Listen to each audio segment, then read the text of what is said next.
Yule atakayetenganishwa na moto wa Jahannam akaingizwa janna, huyo ndiye aliyefaulu. Kwa hivyo ina maana dunia ni juhudi ya kudumu.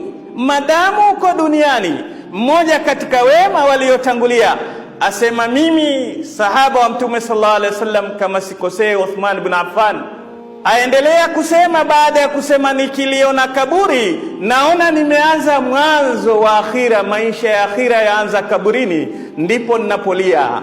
Akaambiwa, lakini wewe Uthman, tumeyasikia mengi mazuri aliyosema Mtume katika kuhusu wewe, na wewe bado wahuzunika, walia kuhusu akhira. Asema, lau nitaweka mguu mmoja janna na mwingine uwe nje wa janna, mimi bado sijapata utulivu mpaka kuingia yote miwili ndani ya janna. Hivi ndiyo ufahamu wa wenzetu walivyoelewa kuokoka, kwa sababu kuokoka ni kuokoka akhira. Allah tabarak wa taala asema, wa in minkum illa wariduha kana ala rabbika hatman maqdiya thumma nunajji alladhina ittaqaw wa nadharu adh-dhalimina fiha jithiya.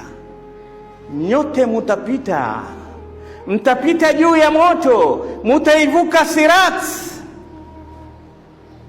Ile sirat ni njia nyembamba sana. Wanavioni kila mmoja ameeleza, wengine akwambia ni nyembamba kuliko unywele wako, lakini sirati hii itapitwa na wanadamu, na imani yako na maisha yako mazuri katika ulimwengu ndiyo yatakupa wepesi wa kuivuka sirati hii. Na kiasi ulivyokuwa batii fil imani wa fil amali salih, ulikuwa mzito mvivu, ndivyo utakavyokuwa waipita pole.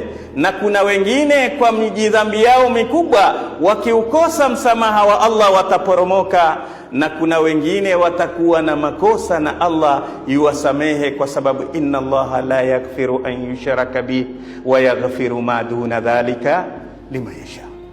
Allah dhambi asiyosamehe ni ya ushirikina, lakini dhambi yoyote nyingine ukifanayo Allah inshaa ghafara laka wa inshaa adhabak, akipenda atakusamehe, akipenda atakuadhibu.